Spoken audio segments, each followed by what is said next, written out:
A spaceship in space sweeps stationary interplanetary dust. As a result, its mass increases at a rate of dm by dt equal to bv square, where v is instantaneous velocity, the instantaneous acceleration of the satellite is. Summary क्या है कि एक spaceship है और वो we की speed पर suppose करिए एट अ टाइम मोशन कर रहा है, और वो क्या कर रहा है, डस्ट है, इंटरप्लेनेटरी डस्ट, उसको स्वीप करता है, जिसकी वजह से उसका मास बढ़ता है, और मास बढ़ता है तो उसका वेलोसिटी वो चेंज होता है, और वेलोसिटी चेंज होता है तो rate of change of velocity यानी कि एक्सेलरेशन यहाँ पर हमें फाइंड करना है। आई होप क्वेश्चन क्लियर हुआ होगा। आप चाहें तो कर सकते हैं। क्वेश्चन को करने का दो तरीका हो सकता है, एक बेसिक का हेल्प लेके कोलिजन वाला कॉन्सेप्ट यूज़ करते हुए, और दूसरा ट्रिक की हेल्प से। डायरेक्टली ट्रिक अगर मैं डिस्कस करूँगा तो समझ में शायद आ जाएगा बट सेटिस्फैक्ट्री नहीं होगा। ड्यू टू दैट पहले हम बेसिक का हेल्प लेंगे, फिर इसके बाद ट्रिक का भी यूज़ करेंगे। तो पहले बेसिक की हेल्प से कर लेते हैं। एक कोई स्पेसशिप बना लेते हैं। ये स्पेसशिप हो गई सपोज़ करिए, और ये इस तरह से सपोज़ करिए मोशन कर रहा है। इसका जो स्पीड है वो v के बराबर है, ठीक है।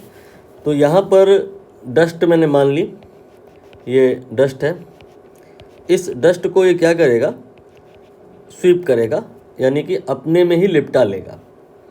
इसका मास स्पेसशिप का मान लो कैपिटल M है, और जो dt टाइम में डस्ट अपने में लिपटा लेगा उसका अमाउंट आप dm मान लो, ठीक है।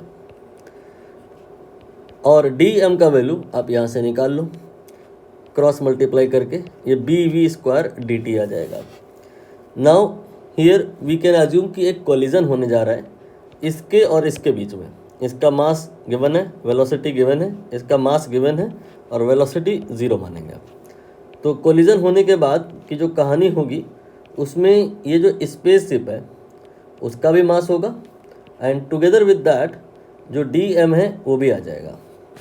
और अब इसका जो वेलोसिटी होगा वो उतना नहीं रहेगा, मैंने मान लिया v डैश हो जाएगा। v dash will be v minus minus dv। यहाँ पर आप v डैश ही लिखा रहने दो, ठीक है।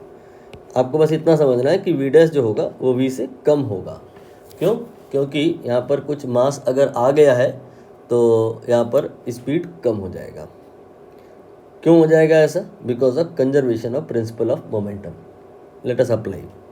तो यहाँ पर इसका जो मोमेंटम है वो हो जाएगा mv, इसका जो मोमेंटम है वो हो जाएगा 0, नेट मोमेंटम ये हो जाएगा mv, and what will be the net momentum here?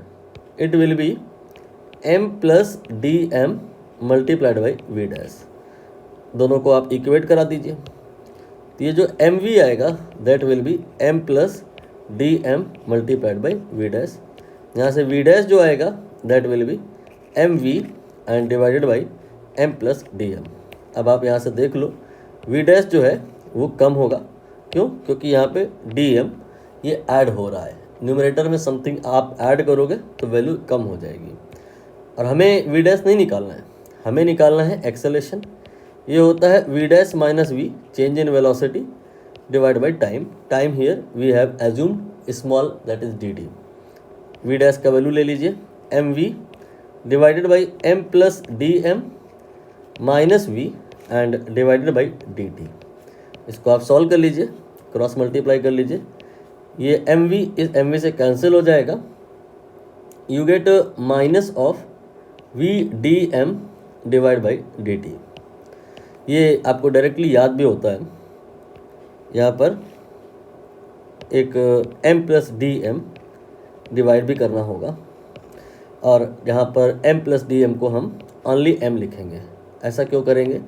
क्योंकि जो dm है m की तुलना में बहुत कम है, इसलिए dm जोड़ने का कोई विशेष फ़ायदा नहीं है। और अब हम dm की वैल्यू रख लेंगे, तो जो एक्सेलेरेशन आएगा that will be what, minus v dm की ये वाली value bv square dt and divided by m and then dt। ये कैंसिल हो गया, आंसर आ गया है bv क्यूब, माइनस में है देन डिवाइड बाई m। ये आपका आंसर हो गया। बेसिक की हेल्प से भी हो गया, कोई मुश्किल तो था नहीं। बाकी आप ट्रिक की हेल्प से भी कर सकते हैं। वो कैसे? जब ये स्वीप करेगा, आपने देखा यहाँ पे कि जो v है वो कम होगा। आप चाहते हो कि v कम ना हो, इसके लिए ज़रूरी है कि स्पेस के अंदर जो एक इंजन है वो वेलोसिटी की ही डायरेक्शन में फोर्स लगाए। उससे क्या होगा कि जो अगर इसका v कम होने को होगा तो वो कम नहीं होगा, वो v कांस्टेंट बना रहेगा। जैसा कि आप जानते हैं f का फॉर्मूला होता है ma, ये आपका m dv/dt हो गया। ये तब लगता है जब m कांस्टेंट हो और v चेंज हो। लेकिन अगर ऐसा ना हो, उल्टा हो, v कांस्टेंट हो और m चेंज हो, तो ये होता है v dm/dt। यहाँ पे ऐसा ही है, ये जो फोर्स लग रहा है ये कितना होगा? v dm/dt होगा, v कांस्टेंट है। तो dm/dt अगर हम रख दें तो ये आ जाएगा v, देन dm/dt क्वेश्चन में डायरेक्टली bv² गिवन है, तो ये bv³ आ जाएगा। इतनी मात्रा का फोर्स यहाँ पर बाय इंजन रिक्वायर्ड होगा, देन v जो है यहाँ पे चेंज नहीं करेगा। लेकिन अगर ये फोर्स इंजन के द्वारा ना लगाया जा रहा हो, देन व्हाट विल हैपन? इतना ही अपोजिट डायरेक्शन में बिकॉज ऑफ कोलिजन एक फोर्स आएगा और उसकी वजह से v चेंज होगा। फोर्स का वैल्यू कितना होगा? bv³। ये फोर्स का वैल्यू है, करस्पॉन्डिंग टू दैट एक्सेलरेशन कितना होगा? ये हो जाएगा bv³ डिवाइड बाई m। ये एक्सेलरेशन मैग्नीट्यूड में है।